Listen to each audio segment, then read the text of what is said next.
Hi everyone, today I'm going to be demonstrating how to make one of my all-time favourite recipes for shakshuka. So I just need to put my non-stick frying pan on the heat, and then I'm going to be using here coconut butter. So it's not coconut oil, it's actually coconut butter, which is odorless. So I'm going to add that into the frying pan and let that melt. Okay, then I'm going to add in 1 red onion, which is finely sliced. So just wait for this to melt a little bit more. And then I'm going to add this in. And then I want to saute the onions until they're really lovely, soft and translucent. Okay, and then I need a spatula just to push them out. And I want to cook these for about 5 to 6 minutes until they're really nice and soft. You really want to get these soft and translucent before you add in your mushrooms.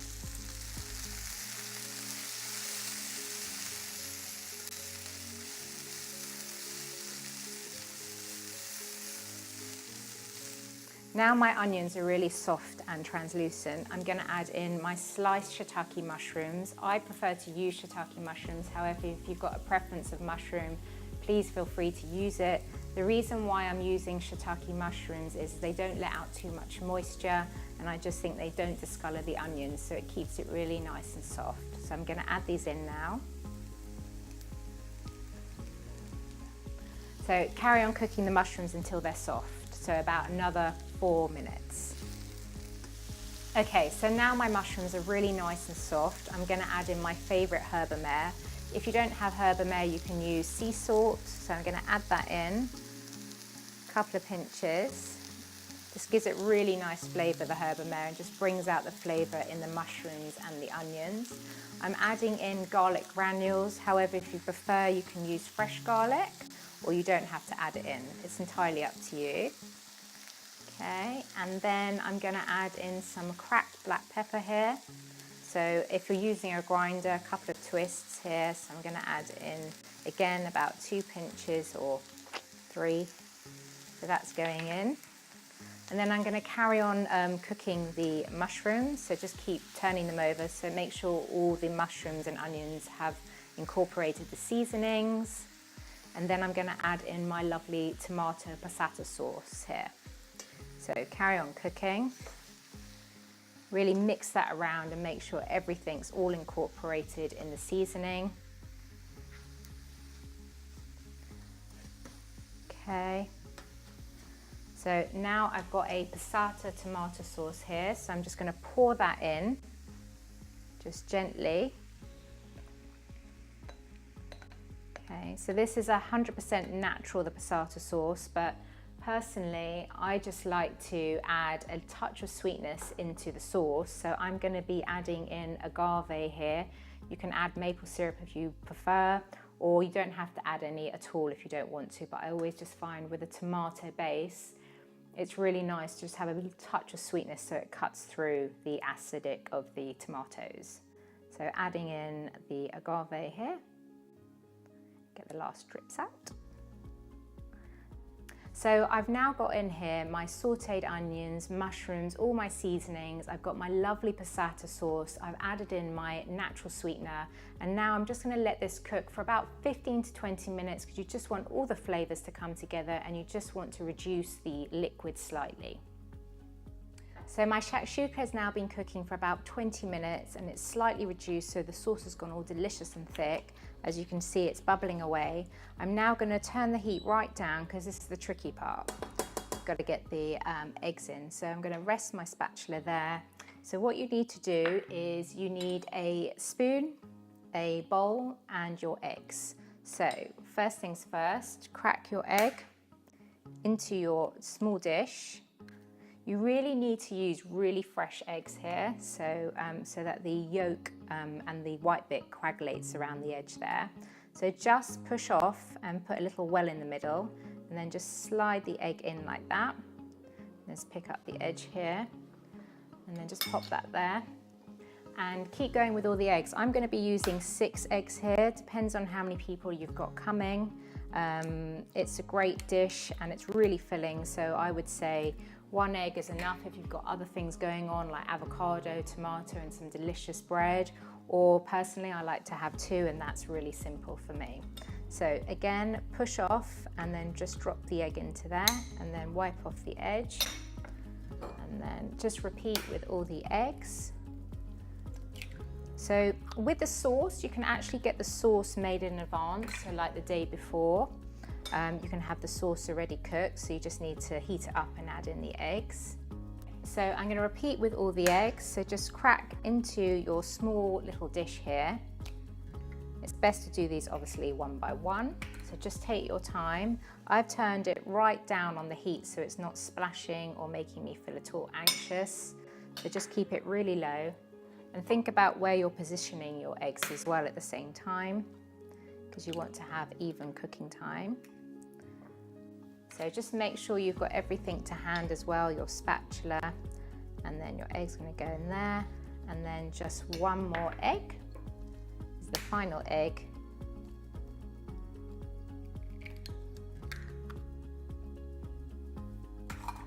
And then just make a little well here and slide the egg in, and then pop that to the side. And I'm just going to sprinkle the top of the eggs with a tiny bit more herb and mare. As I said before, you can use sea salt, it's entirely up to you. Just a little bit on top of the yolk, lovely flavour. I don't actually have a lid that fits over this frying pan, so I'm just going to reach for a piece of tin foil that sits over the top. So add your foil on over your eggs, and then just wrap it loosely over the eggs. And now increase the heat. So once you've got the lid on, this will stop the sauce from splashing. So I'm going to increase it to about 6. And then I'm going to cook these for 6 minutes and then check them and see how it's going. Thankfully, I've got a timer here, but if you haven't, you can use your mobile phone or a timer on your oven, but always make sure that you time it. Okay, so my eggs have now been cooking for 6 minutes. So I'm just going to lift up the foil and they look fantastic, or shall I say egg-tastic. Okay, so I'm now going to bring this to my chopping board. I love nothing better than serving my shakshuka straight from the stove to the table. So it carries on cooking really whilst it's still in here. So I'm now going to serve up. So I'm going to serve up 2 eggs per person. So I have got 3 people coming for brunch, but it's entirely up to you. Maybe people just want 1 egg. And I've got some delicious gluten-free bread there on the side. And you can serve some smashed avocado with that too, just to mix in onto the eggs. And then I'm just going to show you, hopefully it's all yolk porny, perfect, perfectly cooked. And this one just for luck as well. That's exactly how I like to serve my shakshuka. Now I'm going to dig in and give it a taste test. I'm sure it's going to be a bit hot. So a gentle blow.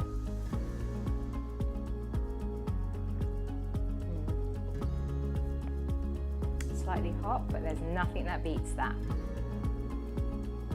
Now I'm going to make the scrambled eggs with Savoy cabbage. So into my frying pan, I'm going to add in coconut butter here. So this is odorless because I don't want my eggs smelling of coconut.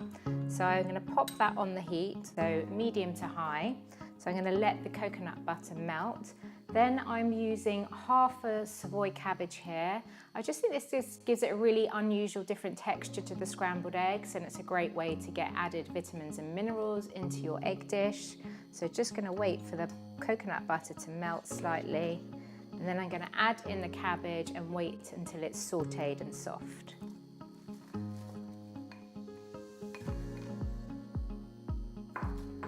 So just cook that for about 5 to 10 minutes until it's nice and soft. Then I'm going to season it with herb and mare. Once that's all reduced and soft, and then in the meantime I'm going to beat my eggs, which I can do now. I'm going to beat, I've got 4 eggs in here, so I'm just going to beat them until they're smooth.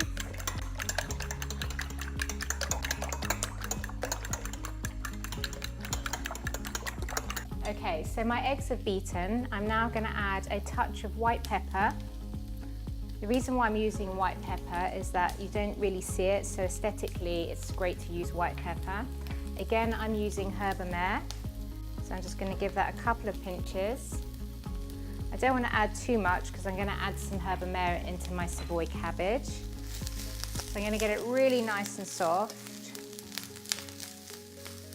So again, as I said, keep it really on a low heat so that the cabbage doesn't burn.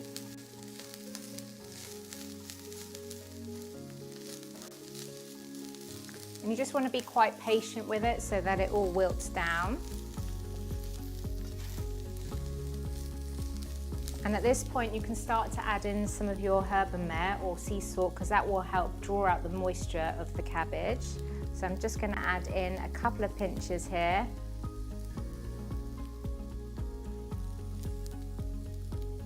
And then carry on cooking. Don't worry if some of the cabbage gets slightly brown, because it will give it a little bit of flavour, but you want to ensure that it's kept quite soft and translucent. So as I said, keep it really on a low heat. And when it's really soft and wilted down, that's when I'll add in my eggs. So you want to keep with it all the time because you want to ensure that nothing burns. But you can see how the cabbage is actually wilting down. So again, this is an egg recipe that is equally delicious served without any bread because it's really filling. So I like to add in the Savoy cabbage because it makes it quite bulky. And I'm going to serve it with half an avocado for my natural fat. Okay, so my cabbage is really starting to wilt down. So I'm just going to give my eggs an extra beat. So I've got my seasoning in there. I've got herb mer and white pepper. I'm now going to pour in my seasoned eggs. I'm just going to pour that into above the Savoy cabbage. And then I'm going to turn the heat down a fraction.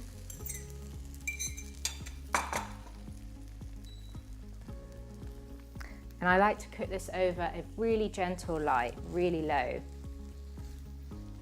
because I quite like my eggs to be quite wet.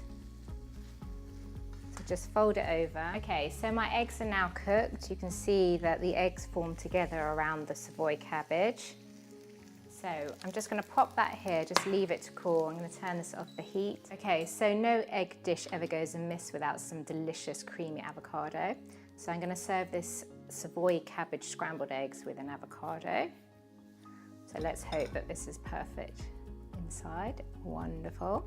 So be careful with avocados because recently there's been a lot of accidents, but just place the avocado in the palm of your hand and then make a couple of incisions down the side of the avocado.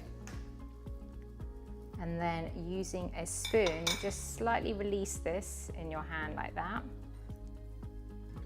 And then scoop underneath of the avocado. And then I'm going to lift it up and place it down and lift that over. And then I'm just going to season it with a tiny bit of black pepper and a touch of sea salt. And then I'm going to add my Savoy scrambled egg.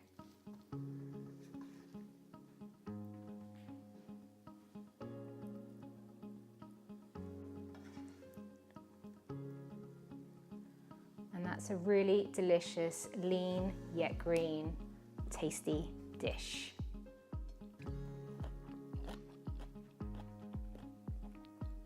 Amazing. A wonderful, nutritious dish filled with deliciousness. So next recipe up is a classic poached eggs. So you need some boiling water here. So I've got just a saucepan filled with boiling water, and then I'm going to add in about a tablespoon of vinegar. Okay. And then I'm just going to let that bubble for a bit whilst I crack my first egg. So you need to use really fresh eggs when you're doing poached eggs. So the trick is to spin the water around and pray at the same time, fingers crossed, with the poached eggs. So I've got my water spinning around. I'm just going to pour in my first egg. So keep the water on a medium heat, and the first one is going in. You can see it spinning around. And be quite quick with the remaining eggs. Okay.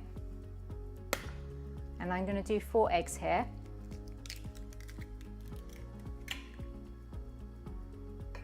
So poached eggs are great because you're not adding any extra oil to the frying pan.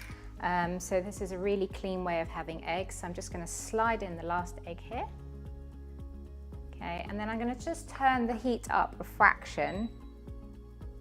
And I'm going to pop my timer on for literally, I like my poached eggs to be 3 minutes, and that's really yolk porny. However, if you want to take it further, you could do 4 minutes. So, pray. Fingers crossed. See you soon. Okay, so my eggs are poaching. Whilst they're poaching, I can just get going with my avocado. So going through the avocado, twist off, and then I've got my knife here, just going to hit out the stone, but obviously be really careful with this. Let's pop that in there. And then I'm just going to make a couple of incisions, checking my eggs at the same time.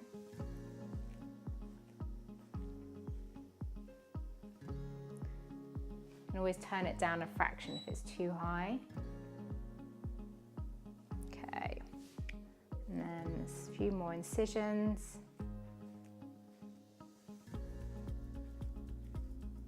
Okay, and then I'm just going to loosen it up, and I'm going to squeeze out the avocado, which is luscious and buttery. Just going to pop that down the side here. And again, with the other side, just loosen it up and scoop around the edge. And then just pop that there. And I'm going to give it a little bit of sea salt and a touch of black pepper. And then I've got 1 minute to go. So just to let you know, I've got some kitchen paper towel ready. So when I take them out the water, I'm just going to let them sit for a minute, and then I'll continue on with my tomatoes, a little drizzle of balsamic, and then away we go, hopefully. There we go. Let's see. A bit nervous here. The first poachy is up. So I'm just going to turn that over and leave it there. If the edges seem a little bit rough around the edges, you can just cut them against the side of the dish. So I'm using a slotted spoon here. And then last but not least, we've got the last one up. And I'm just going to leave those to rest there for a minute. So my eggs are now resting for a minute. I've got my avocado on the plate, and I've got these delicious tomatoes here. So I'm going to cut through the middle section of the tomato. I put my index finger at the top here, and I'll cut through the middle, and then you get this beautiful looking cherry tomato. So again, put your index finger and thumb at the back and then cut through. And one more time, put your index finger and thumb around it and cut through, and then just pop those around your avocado. So I'm going to give it a drizzle of balsamic glaze. So I'm just going to take that off and pour it on.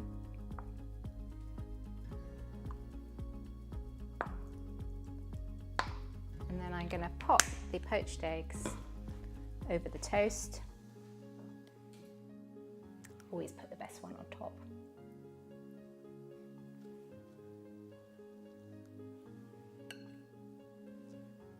And you can take off these end bits if you don't like them. Just cut around the edge, but just ensure that you're not cutting the yolk. And then just pop that on top. So there we go, it's perfect poached eggs, avocado, cherry tomatoes with gluten-free bread.